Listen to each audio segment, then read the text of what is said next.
The Coromandel Fishers by Sarojini Naidu. So this poem is written by the Indian great poetess Sarojini Naidu, who was born and brought up in Bengal.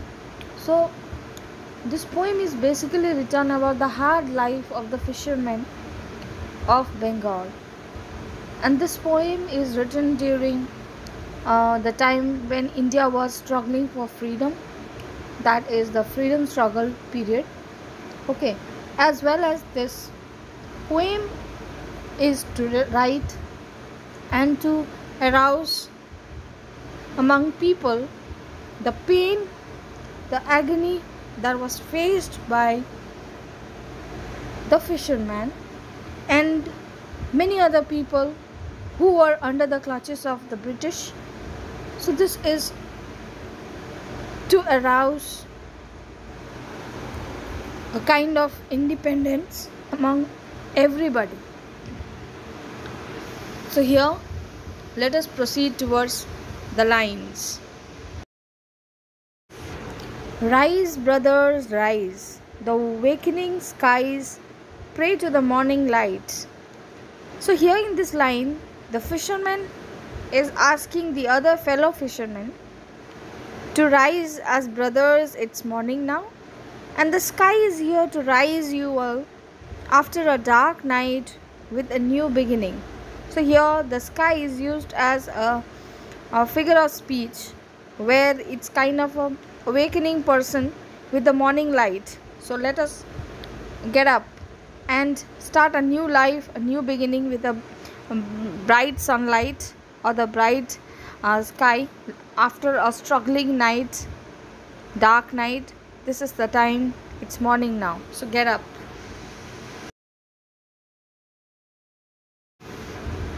The wind lies asleep in the arms of the dawn like a child and has cried all night.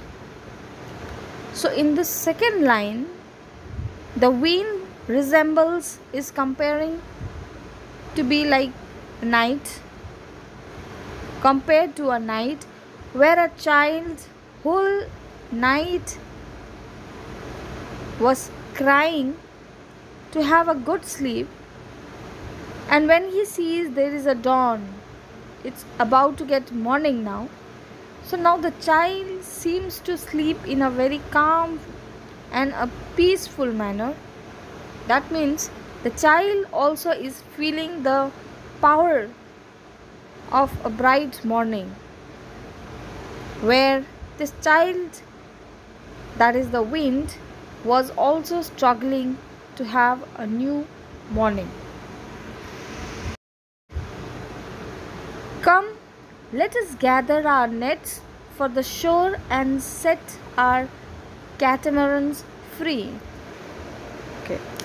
So in this line, again the fisherman is requesting his other fellow fishermen to collect their fishing nets, with which they put to dry, which was kept for drying in the shore, and also to release their catamarans, which means the fishing boats, from the shore, in the sense to get ready and set forth for fishing. Let us all get ready, as the new beginning is calling us for fishing now. To capture the leaping wealth of the tide, for we are the kings of the sea.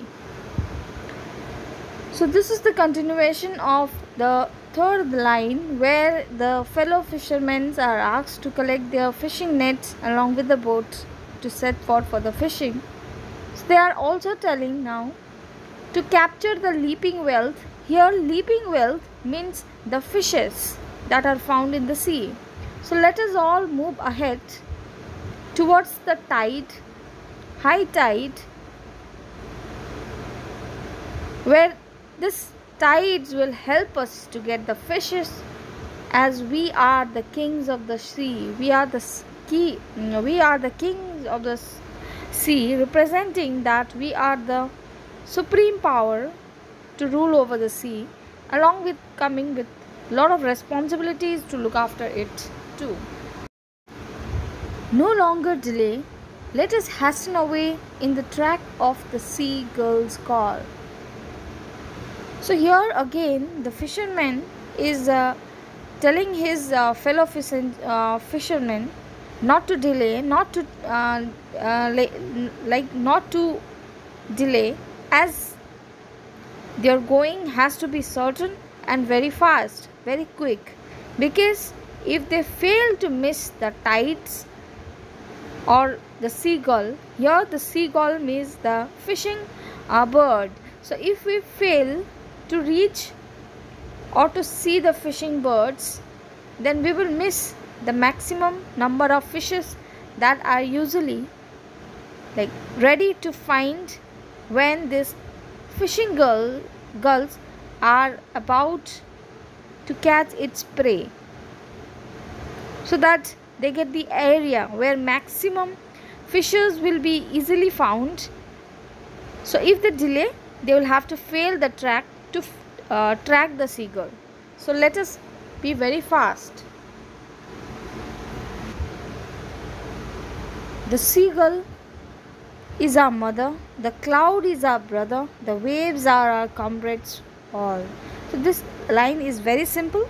Here the fishermen are telling that the sea helps them to earn, so it represents being their mother, and the clouds shows them the direction where to go, so it's father holding hands and setting forward where to go, right?